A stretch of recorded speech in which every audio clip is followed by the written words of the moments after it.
Hello, you are watching Red Flag Radio. Enjoy watching. Hey Reddit, this is a long one, but I need to get this off my chest and maybe help someone else going through the same hell.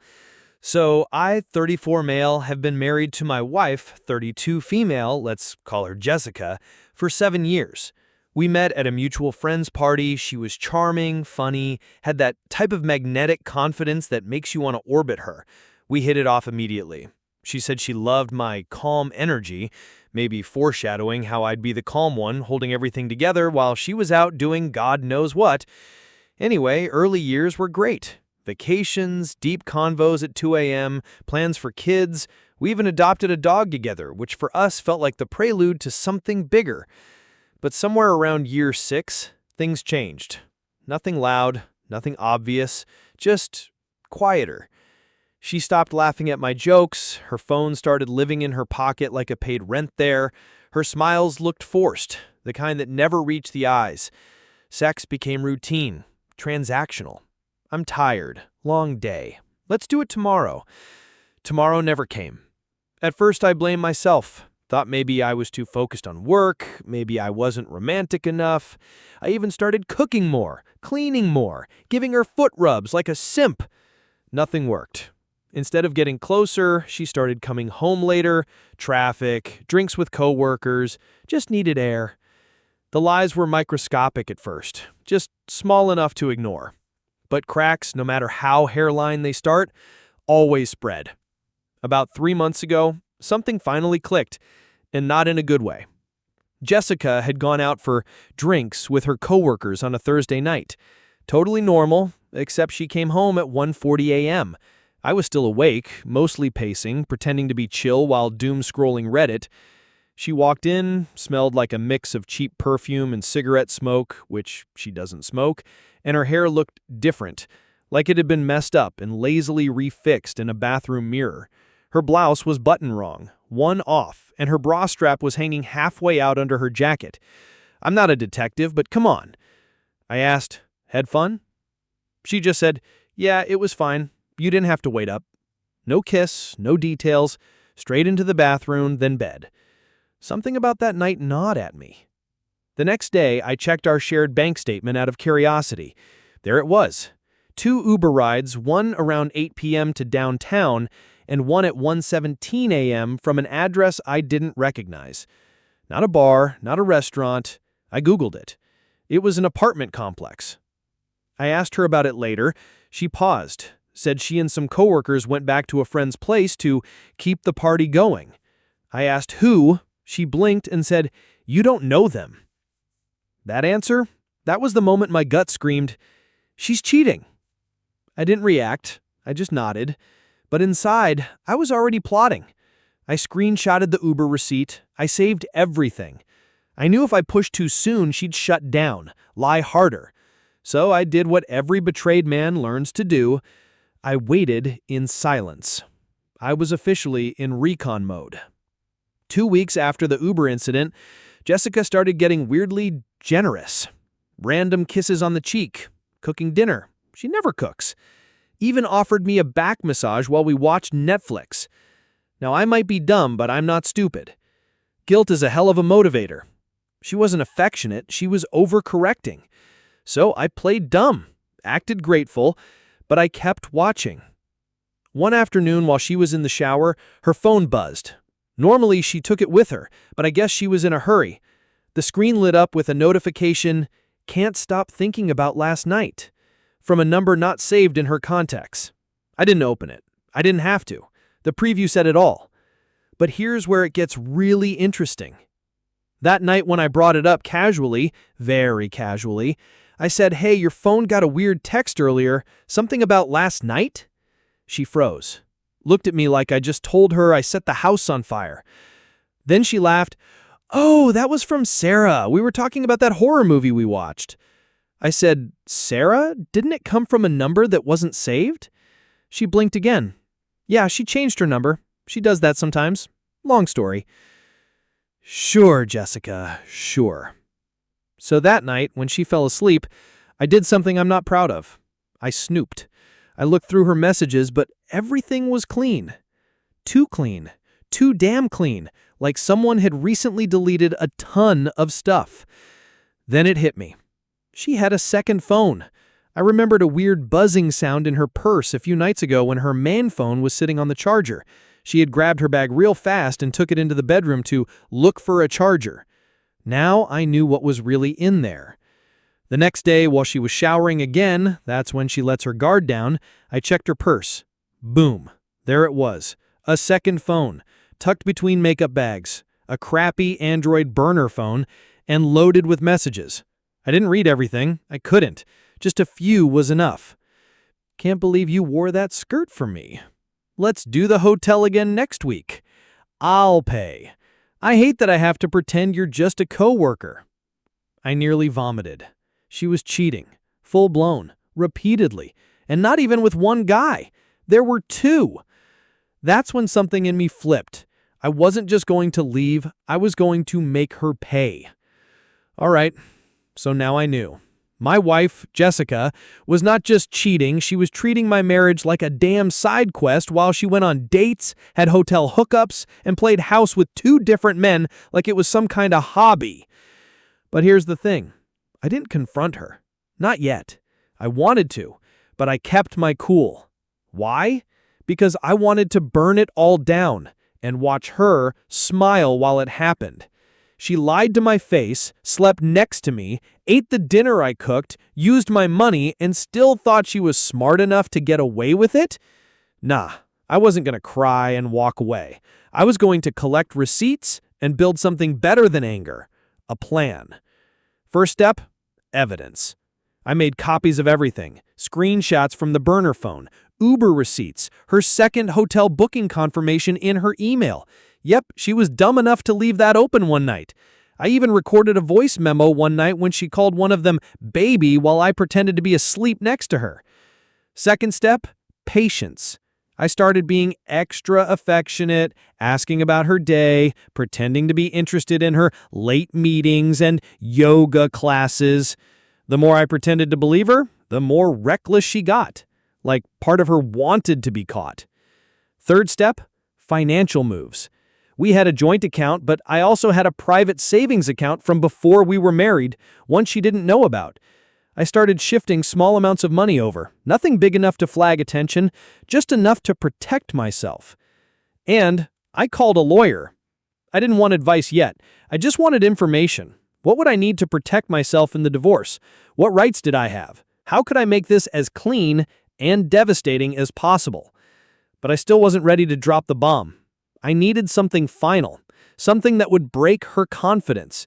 I didn't just want her to know she was caught. I wanted her to crumble. So I waited for the right moment. And then it came. Our anniversary. She forgot it. No card, no dinner, no mention. I got her flowers, cooked her favorite dinner, lit candles. She came home 3 hours late, clearly showered somewhere else, and said, "Oh, wow, what's the occasion?" I said, "Nothing. Just wanted to do something nice." She said, "That's sweet," and walked to the bedroom. Didn't even sit at the table. I stared at her empty plate for 10 minutes. My hands were shaking, my jaw locked. That night, I knew. It was almost time. All right, buckle up, because this is where things started to unravel fast.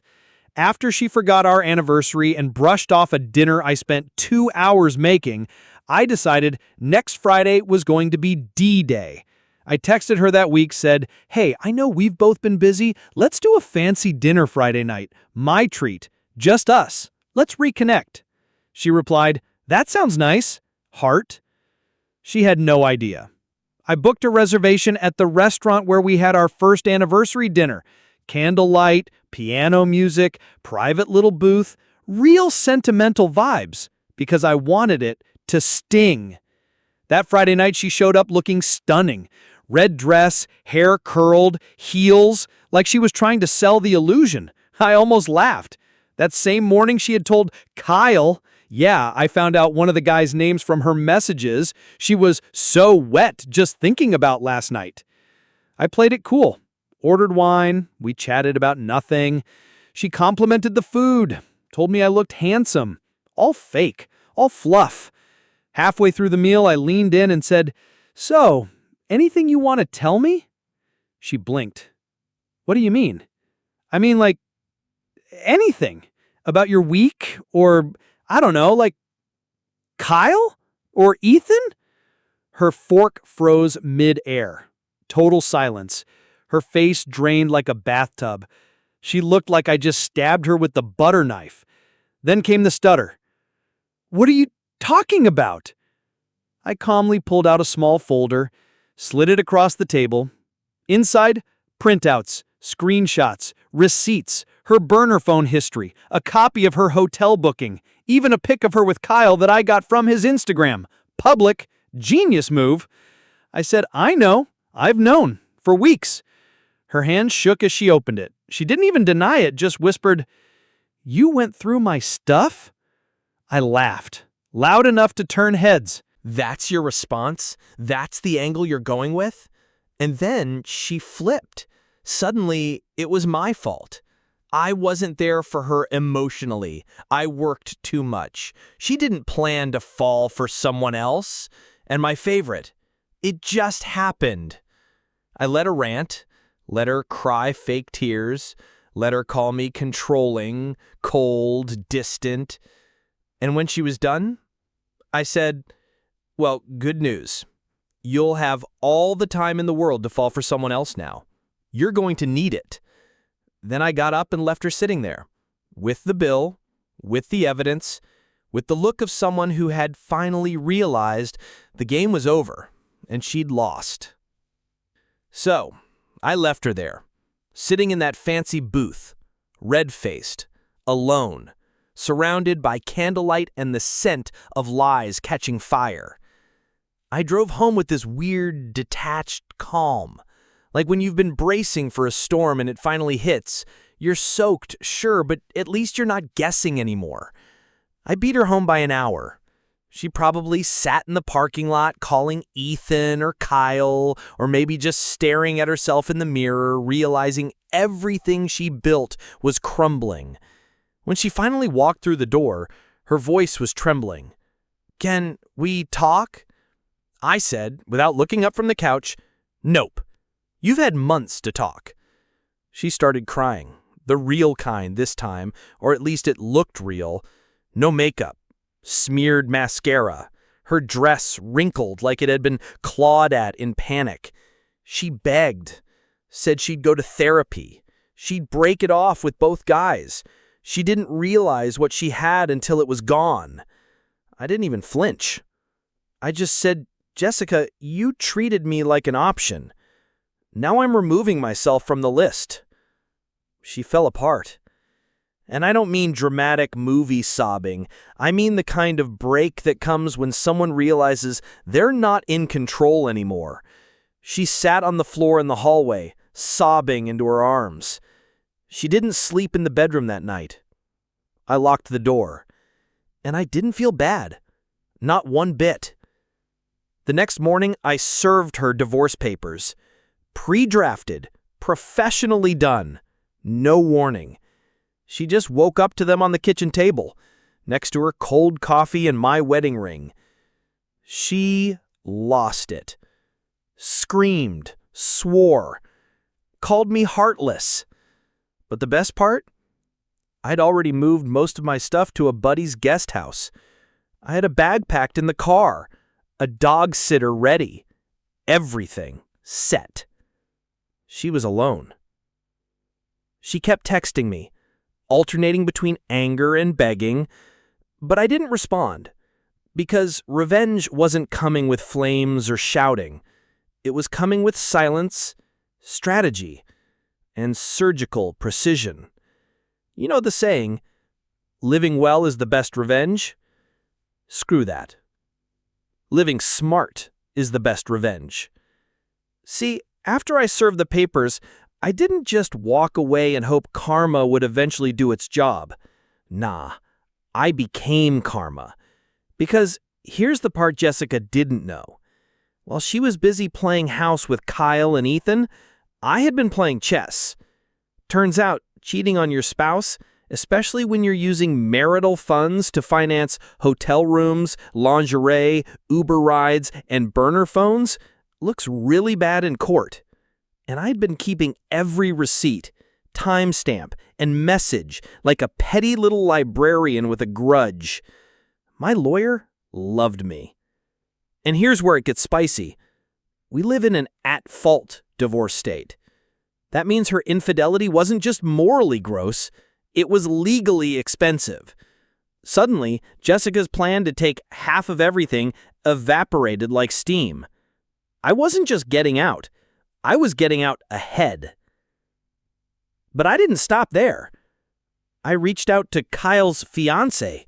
Yup, he was engaged. She didn't know. She knows now. How? Anonymous email. Screenshots attached. Dates, messages. Even a selfie Jessica took in his bathroom. Yes, she was that careless. Ethan had a live-in girlfriend. Same treatment. Sent the receipts. Heard she trashed his car. That was satisfying, but the cunning part came next. Remember our shared savings account? Before Jessica knew I had found out, I got her to move $5,000 from it to cover her trip with the girls.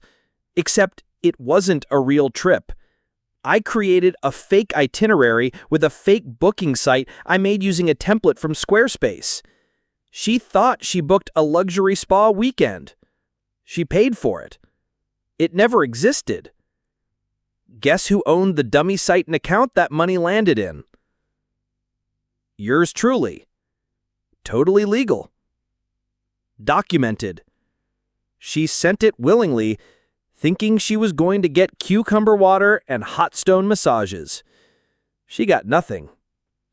Oh, and I canceled her gym membership, unsubscribed her from every subscription she used my card for, Spotify, Netflix, even her dog grooming app. She came home one day and her Spotify Wrapped was gone. Payment declined. Every little piece gone. She didn't just lose me, she lost comfort.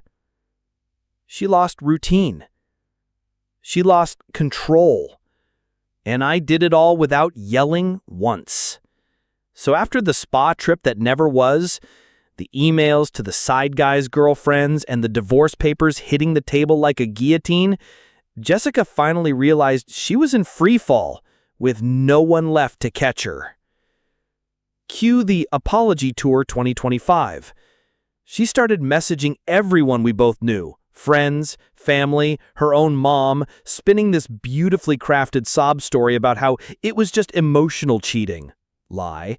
It only happened once. Lie. I was depressed. Half-truth. And my favorite. He emotionally abandoned me and I made a mistake. Let me tell you something. Cheaters love to rebrand betrayal as a mistake, like it was dropping a glass of water, not fucking two other dudes while wearing lingerie I bought for our anniversary. She texted me a week later. I miss you. I don't even know who I am without you. I didn't reply. She emailed me. I've been going to therapy. I'm working on myself. Please don't hate me. Still nothing. She even tried going through my sister, crying to her over brunch and saying she felt haunted by what she did. My sister just laughed and told her she should have thought about that before downloading Tinder behind my back and riding the Kyle-Ethan roller coaster like a season pass holder. But here's the kicker. Both Kyle and Ethan, gone. Once the drama hit the fan, they ghosted her. Hard. Didn't return her texts, blocked her on Instagram, vanished. Turns out, they liked being the side piece, but not the main mess. And suddenly, she was alone. Like truly alone. The friends who once praised her independence and spark now saw her as the woman who destroyed a good marriage and embarrassed herself doing it. Our mutual couple friends took my side. Her name started popping up in group chats with words like manipulative, self-absorbed, and desperate. She started showing up to places she knew I might be, just hoping to bump into me. Once at my gym, once at a cafe I always work at, once outside my buddy's place. Each time she tried to act surprised, like, "Oh, I didn't know you'd be here." "Girl, you tracked my Spotify. You knew." But I never engaged. My silence wasn't cruel, it was surgical. Because the more I said nothing, the more she spiraled. No closure, no argument, no room for her to play the victim. Just a mirror and her reflection. So while Jessica was spiraling into the loneliness she'd earned, I was doing the opposite. I was building. And let me be clear, it wasn't out of spite. It wasn't to show her. It was because I finally realized just how much energy I had wasted trying to keep our marriage alive, while she was out playing fantasy girlfriend to two losers. I hit the gym harder. I reconnected with old friends she had quietly pulled me away from over the years with subtle little jabs like, "They're kind of immature, don't you think? You always come back drained after hanging out with them." Nope, I wasn't drained. I was just around people who saw through her, and she couldn't stand that. I even started traveling again. Took a solo trip to Iceland, sat in a hot spring, drank cheap whiskey, and stared up at the northern lights while realizing I hadn't felt this free in years. Meanwhile, Jessica was spiraling. She sent me a handwritten letter. Yep, a full-on, 4-page, front and back, tear-stained letter. Said she'd never felt so empty, that losing me was like losing a limb, that she was haunted by the sound of our dog walking down the hall without me there. She signed it, "Forever yours, even if you never forgive me." And I didn't reply, because by that point, I had already met someone else. Not a rebound, not some random hookup to mask the pain, just someone real. She was smart, grounded, funny in a dark way that made me laugh when I didn't think I could anymore. We started off slow, just conversations over coffee, but it felt effortless, like I could just exist and that was enough. When Jessica found out, because of course she did, she had a full-on breakdown. She texted me 17 times in one night, left voicemails crying, screaming, whispering apologies between hyperventilated breaths. She said, and I quote, "I thought you'd always come back. I never thought you'd actually move on." That line hit me harder than all the others, because it showed me the truth. She didn't regret cheating. She regretted losing her safety net. She wanted me around just enough to absorb her guilt, but not enough to interrupt her double life. And now, that safety net was gone. She was face down on the concrete of her own choices. Just when I thought it was all behind me, Jessica pulled one final desperate stunt. So at this point, she knew I was done, knew I had moved on, knew there was someone new in my life. She had blown up every bridge, torched every ounce of goodwill, and turned our marriage into a cautionary tale with receipts. But narcissists, they hate unfinished stories. I got a call one morning from my HR department. Apparently, Jessica had tried to email my boss, claimed I had been stealing from the company and was emotionally unstable following our divorce, said I had dangerous behavior patterns and should be monitored. She even attached a screenshot of a therapy bill I'd paid. Yeah, I'd been in therapy for me, not for her, which she somehow saw on our old shared Google Drive. The company flagged it instantly and called me in to let me know about it. They were chill about it, knew it was garbage, but asked if I was okay. I laughed. Genuinely. That was the moment I realized Jessica wasn't just trying to hurt me. She was trying to pull me back in. She'd rather see me suffer than see me free. So I made one final move. I filed for a restraining order. It wasn't dramatic. It wasn't about revenge. It was about peace. I documented the messages, the stalking, the fake report to my job, and the court granted it. 90 days, renewable. Now, if she so much as parks near my place, She's in legal trouble. The best part? The day she got served with the notice, she texted me just once. So that's it. You're really doing this to me. I finally replied, just 2 words. You did this. And that was the last thing I ever said to her. Since then, my life has been quiet. In the best way. No chaos, no second phone buzzing in the night, no lying eyes across the dinner table. Just me, my dog, and a woman who laughs at my jokes because she actually wants to be there. I look back at Jessica now and don't feel anger. I feel pity. She mistook kindness for weakness. She thought love meant leverage, and she learned far too late that you can only play games when someone's still in the game with you. Now, I'm in a new league entirely. All right, so now that most of the madness is behind me, I want to say something to the people who are reading this and thinking, damn, this feels familiar. First of all, trust your gut. Seriously.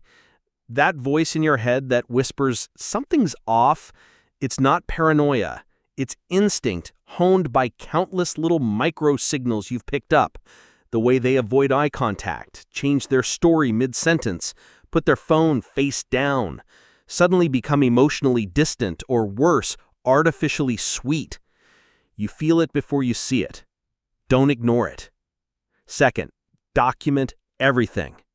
If you're married, living together, or financially tied, don't just go nuclear right away. Play it smart. Keep your cool.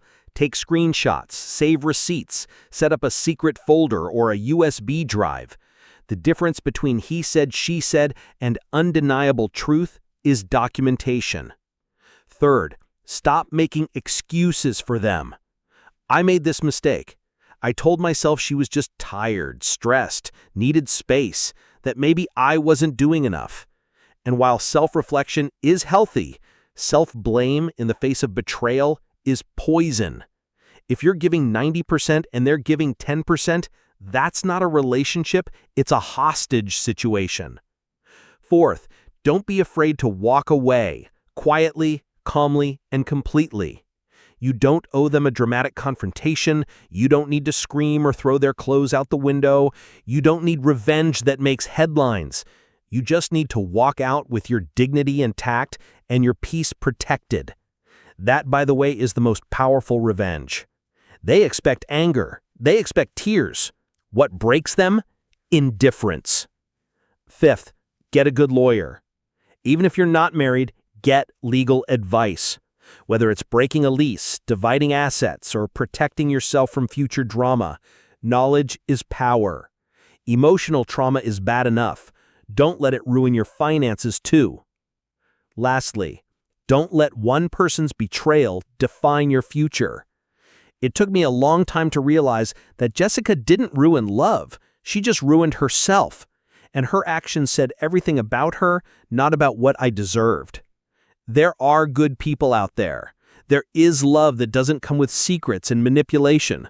But you'll never find it if you keep trying to fix the person who broke you. Out of everything that happened, her cheating, the lies, the gaslighting, the humiliation, the hardest part wasn't confronting her. It was forgiving myself. Sounds weird, right? I wasn't the one who cheated. I didn't sneak around. I didn't destroy a marriage. But when you're in the middle of that kind of betrayal, your mind plays tricks on you. I kept thinking, how did I not see this coming? Why did I stay so long? Was I not enough? And that one hurt the most because no matter how many screenshots I had, no matter how many people reassured me I did the right thing, there was this little voice inside whispering that maybe I failed. Maybe I wasn't attentive enough. Maybe I worked too much. Maybe if I just tried harder. But here's the truth I had to learn the hard way. You can be the most loyal, kind, generous partner in the world, and it still won't stop someone who's broken from breaking you. I forgave myself the day I realized her choices were never about me. She didn't cheat because I lacked something. She cheated because she lacked something: self-control, integrity, respect, empathy. Take your pick. That realization hit me while I was walking my dog in the park. Simple day, blue sky. I remember standing under this massive oak tree and just letting go. I thought, I stayed because I believed in love. I gave everything I had. I tried. I showed up. And that's nothing to be ashamed of. That's something to be proud of.